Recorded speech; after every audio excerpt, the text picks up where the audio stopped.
These are the top 5 most reliable Land Rovers.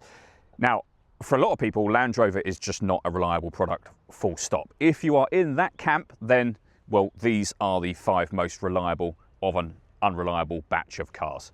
Whichever way you want to look at it, the Range Rover Velar, which is behind me here, is not actually in the top 5 at all.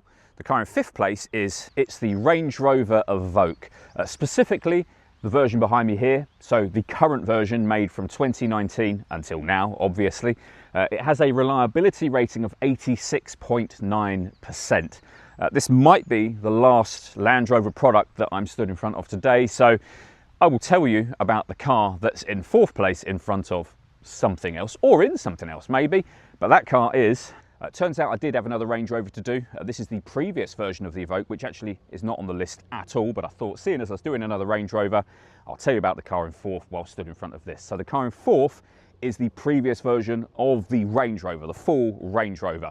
So the version made from 2013 until 2022, and it has a reliability score of 90.9%.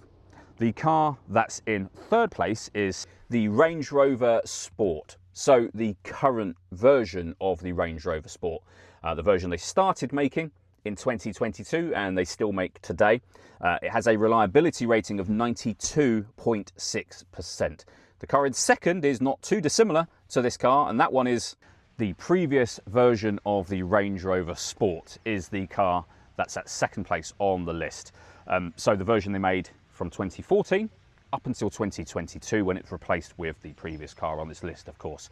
So the older version of the Range Rover Sport, 2nd on the list with a score of 95.3%, only bettered, of course, by the car at number 1, which is the Land Rover Defender is the vehicle in 1st place. I thought I would end the video where I started it, in front of this Velar that's behind me here. So the current Defender that came out in 2020, has a reliability rating of 96.3%. It's worth me pointing out at this point that these ratings all come from What Car and their survey of owners of Land Rover products. So nothing to do with me, not my own list. If you disagree with anything on this list, let me know in the comments. As I said right at the top of the video, for a lot of people, Land Rover is not a reliable car. Personally, I've never had any issue with them. I used to work for Jaguar Land Rover. They're really lovely to drive, including the car that isn't on the list, which is this Velar behind me here. But there you have it. They are the 5 most reliable Land Rovers.